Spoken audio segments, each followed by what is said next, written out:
حضرت یوسف علیہ السلام اور زلیخا کا واقعہ۔ حضرت یوسف علیہ السلام کو لباس فراخ پہن کر کرسی پر بٹھا دیا، لوگوں کی طرف متوجہ ہو کر بولے۔ یہ سن کر حضرت یوسف علیہ السلام نے کہا، اے مالک بن دینار، مت کہو، اور یہ کہو کہ یہ سن کر سب کا دل بولے، ایسے دستور ہے کہ کہنے کا۔ پھر حضرت یوسف علیہ السلام نے فرمایا، اگر یہ کہنے کا دستور نہیں ہے تو پھر کیا کہوں؟ کچھ الفاظ قرآن مجید کے بولے۔ پھر یہ سب سن کر تمام دل والوں نے کہا، چپ رہنا، ایسا مت کہو، اگر لوگ سنیں گے تو وہ خریدنے سے انکار کر دیں گے۔ پھر اس کی پکار لگائی گئی کہ 1000 درہم کی شرافیاں اس غلام کی قیمت ہے، کوئی اس کو خریدنے کے واسطے تیار ہے؟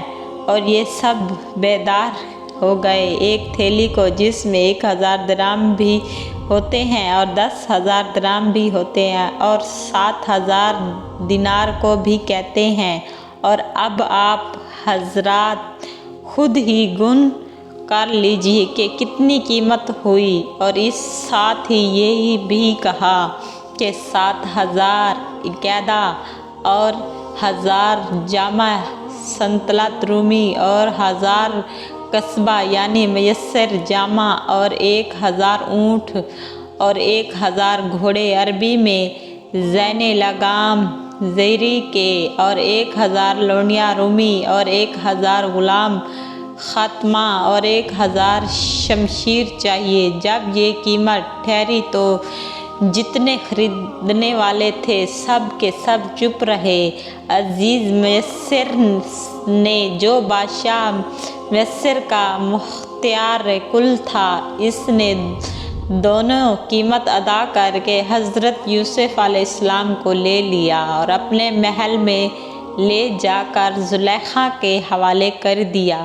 اور اس نے زلیخا سے کہا، میں نے یوسف کو بہت بڑی قیمت دے کر خریدا ہے، تم اس کو اچھی طرح رکھنا، بطور فرزند کے پیارے خدمت غلام کے طور پر رکھنا، جیسا کہ اللہ تعالیٰ ارشاد فرماتا ہے۔ اور اس کا ترجمہ ہے، اور کہا جس نے خریدا، کیا اس کو مصر سے اپنی عورت کو آبرو سے رکھا؟ اس کو شاید یہ ہمارا کام آئے یا ہم اس کو اپنا بیٹا مان لیں۔ جب یوسف علیہ السلام کو زلیخا نے دیکھا تو ایسی فرختہ ہو گئی کہ ایک دم آنکھوں سے جدا نہ کرتی اور دن رات ان کی خدمت میں رہا کرتی، ہر چیز اپنے ان پر تصدیق اور انصار کر دیتی تھی اور دنیا کی ہر قسم کی نعمتیں ان کو لا لا کر کھلائی کرتی تھی اور نئے نئے لباس پہناتی تھی اور ایک تاج بھی ان کے سر پر رکھواتی تھی اور ان کو اعلی قسم اور اعلیٰ قسم کے مساندے پر بٹھا کر اپنی آزادیاں مٹاتی اور ان کی ہر طرح سے دلداری کرتی تھی۔ اسی طرح سے تقریباً 7 سال گزر گئے۔ حضرت یوسف علیہ السلام کا شغل قصر یہ تھا کہ اپنے ہاتھ میں سے ایک عصا مرصع لے کر ہمیشہ براخلا بکریوں کا بچے کے ساتھ کھیلا کرتے تھے۔ اتنے عرصے میں زلیخا کے ہوش اور صبر کی طاقت جاتی رہی تو نوبت یہاں تک پہنچی کہ اپنا بہادری بھی کسی پر ظاہر نہ کرتی تھی۔ اور حضرت یوسف علیہ السلام کا یہ حال، جتنی دلداری زلیخا یوسف علیہ السلام کی کرتی تھی تو اس کا کوئی جواب نہ دیتے تھے۔ اسی حالت میں حضرت یوسف علیہ السلام زلیخا کے پاس تقریباً 7 برس رہے۔ زلیخا اپنی کوشش برابر کرتی رہی لیکن اپنی ناپاکی ارادے میں کبھی کامیاب نہ ہو سکی۔ زلیخا سے تدبیر تنگ آ گئی، کوئی تدبیر کار ثابت نہ ہوئی اور اسی فکر میں دن رات انڈیلیاں رہتی تھی کہ ایک بوڑھی عورت نے زلیخا سے کہا، اے زلیخا، خیر ہے، تو پہلے میں تجھ کو بہت ہی خوش اور خرامار دیکھتی ہوں، لیکن اب چند روز سے تم کو بے فکر مند دیکھتی ہوں۔ آخر ایسی کون سی خطرناک بات سامنے آ گئی ہے؟ تو اسی طرح زلیخا، جس کی فکر تم کرتی ہو، تم اس کے لیے بہت بے قرار رہتی ہو، اور اسی غم میں فکر تیری صورت بھی تبدیل ہو گئی ہے۔ اور آخر میں کیا ماجرا ہے؟ نہایت ہوئی آواز میں زلیخا اس بوڑھی عورت سے بولی، ایک غلام کے عشق نے مجھ کو رنج و غم کر ڈالا۔ اس نے اپنے عشق میں ایسا پھنسا دیا کہ میں ہر ایک نظر میں بھی نہیں دیکھ سکتی، اور ہر وقت اس کا چہرہ دیکھتی ہوں اور نہ کچھ بولتا ہے۔ میں تم سے چپ ہی رہتی ہوں۔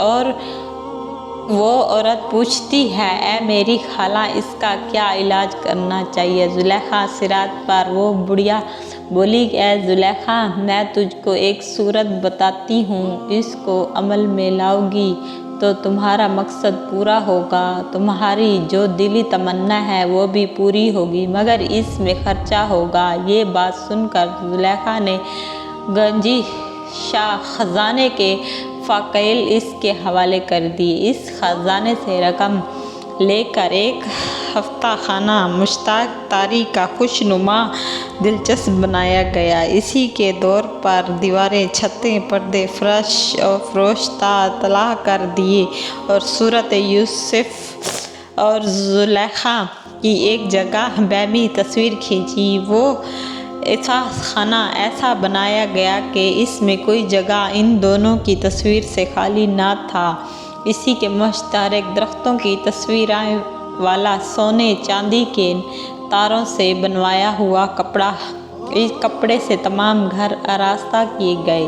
اس میں تخت زیر بحری مکمل جوہرات کا اس کے مکان میں رکھ دیا گیا، فرش بھی گوہر بچھایا، اور اس میں عطر کی خوشبو سے بسایا گیا۔ اصحاب بادشاہی ہفت خانے میں سب موجود تھا۔ بالآخر زلیخا مشروبات کے ارادے سے حضرت یوسف علیہ السلام کو اندر لے گئی۔ اس کی مساحت پر کمر باندھی تمام مکان کے دروازے منتقل کر دیے گئے، پھر یوسف علیہ السلام کو ساتھ لے کر بیٹھی۔ حضرت یوسف علیہ السلام نے نظر کر کے دیکھا کہ ہفت خانے کے در، دیواریں، چھتیں اور پردے فروش پر تمام تصویریں دونوں کی آوازیں لگی ہیں۔ مکان بھی خوشبو سے متحرک ہو رہے ہیں۔ جس طرح نظر کرتے تو دیکھتے کہ صورت اپنی اور زلیخا کی تھی۔ یہ دیکھ کر حضرت یوسف علیہ السلام نے سوچا، شاید یہ کچھ راز ہے جس کی وجہ سے یہ سب کچھ کیا گیا ہے۔ چنانچہ حضرت یوسف علیہ السلام نے معلوم کیا کہ میرے لیے کچھ فریب کیا گیا ہے، اور اپنے دل میں پختہ خیال کیا کہ اگر مجھ کو ٹکڑے ٹکڑے بھی کر دیا جائے تب بھی میں اس کے قبضے میں نہ آؤں گا اور اپنے پاک دامن پر ہی رہوں گا۔ کہتے ہیں کہ اس وقت اللہ تعالیٰ نے اپنے فضل و کرم سے اس کو مشاہدت سے باز رکھا، اور زلیخا اپنے ناپاک ارادے میں کامیاب نہ ہو سکی۔